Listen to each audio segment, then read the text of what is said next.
Dear viewers, today I would like to tell you a story. This is a story about me. I'm sure you will find it fascinating and intriguing. I grew up in early 90s. That was my childhood, and obviously the mid 90s and early 2000. I was about 15 years old. Now, in that time, the early 90s was a very early time. This is the era of globalization. This is the era of cultural mixing, or certainly the satellite came into the country. And by the mid 90s, it flourished, and early 2000 and all the way to 2000, it's everywhere. In rich, poor, all walk of life could have the access to the satellite channels, predominantly Indian channels. Now, the Indian content, which is their Bollywood, of course, is a big branding, came into Bangladesh quite aggressively during that time. Their movies, their television shows, their soap operas. At this point, we started to lose our culture and also ethnic identity. At that point, we frequently asked the question that where I truly belong, and the answer was quite simple. I belong in Bollywood. I want to be Shah Rukh Khan. That's it. And preferably I would like to marry Indian girl and would like to settle over there and make my footstep in Bollywood. That was the idea. Well, certainly, look, I don't know, for somehow I came out with it. And one of my friend, Dr. Tamid Okishar, is an environmental scientist working in Canada right now.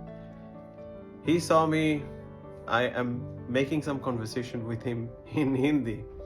So he got confused. Of course, he redirected me to Hollywood at that point. And again, I've been into the world of Tom Hanks, Tom Cruise, Nicolas Cage, Brad Pitt, and everybody. And then I sort of sealed my fate over there. Yes, I would like to move to United States someday. So my viewers, as you can see, at this point, I have lost my identity completely. My identity as Bangladesh, I have lost it. I have lost my national identity because I have no interest in the history, language, and the culture of Bangladesh, which is so overpowered by the soft power of Indian culture from 1990. Now, as we grow up as 90s generation, so we are one of the victims of that situation. Now, I would like to quote Shashi Tharoor, Indian politician, political analyst. He quote that in modern world, the superpower is the soft power. Who can tell better story will overpower, will have persuasion, will have significant influence to the mass populace. So this is the influence of the culture, and it is defined as soft power by Joseph Nye, who is the dean of John F. Kennedy School of Government, Harvard. And it can create quite a mayhem when it comes to identity crisis. Now the question is why? Why I'm narrating that story to you? What's its relevance to today's time? Now, I have a question, and we all do have these questions. Today, we're surprised to see that some of our own people still supporting the fascist activity and the fascism, the fascist regime, despite of what has been unfolded so far.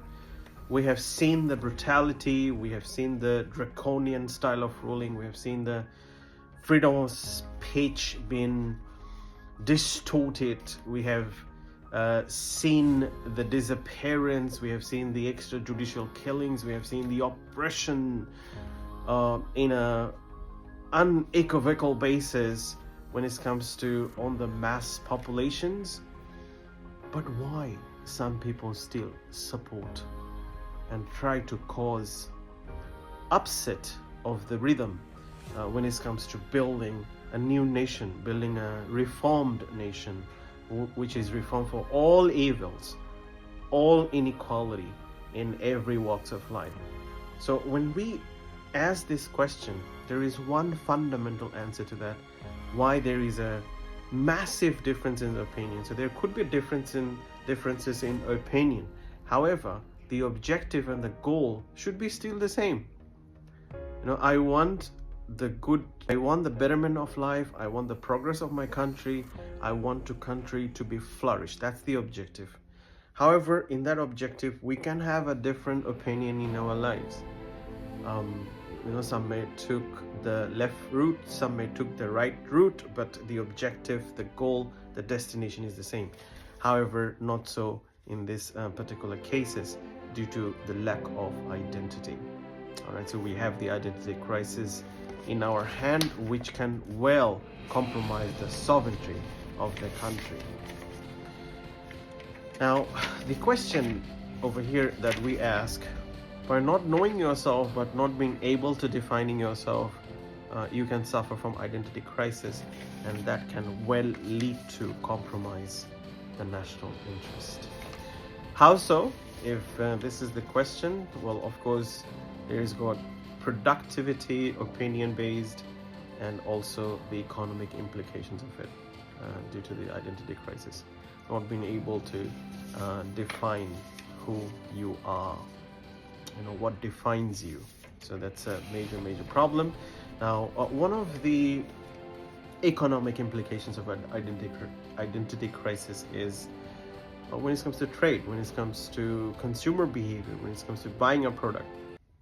Now, since from 1990s, the media presence of India was quite overwhelming in the country. So for consumer, it is quite normal, it is quite spontaneous to choose Indian product over the Bangladeshi product. And of course, we don't have Bangladeshi product because that overpowered layer of the culture on which is emerges into our cultures create the superiority and the inferiority crisis, where we can see, because you've been watching those in a very regular basis and you've been quite indulged to this, that creates the thought process that yes, they are the superior culture than us in every regard. So on that note, the local business is quite demotivated when it comes to their entrepreneurial ability to promote their own brands, because due to this inferiority complex that Bangladeshi mass populations will choose maybe Indian products over the Bangladeshi product, because of course the movie stars, the television stars, the marketing campaign, these are the big promoter of the product, which is readily available to you at your corner store. So that creates some economic implications which comes to trade imbalance. So you will see we have potentially the trade deficit between a bilateral trade of India and Bangladesh. We buy more products from them than they buy from us. So lack of productivity, one of the other economic implications. Lots of hours have been invested when it comes to watching those soap operas, and that create lack of social, political, and economic engagement.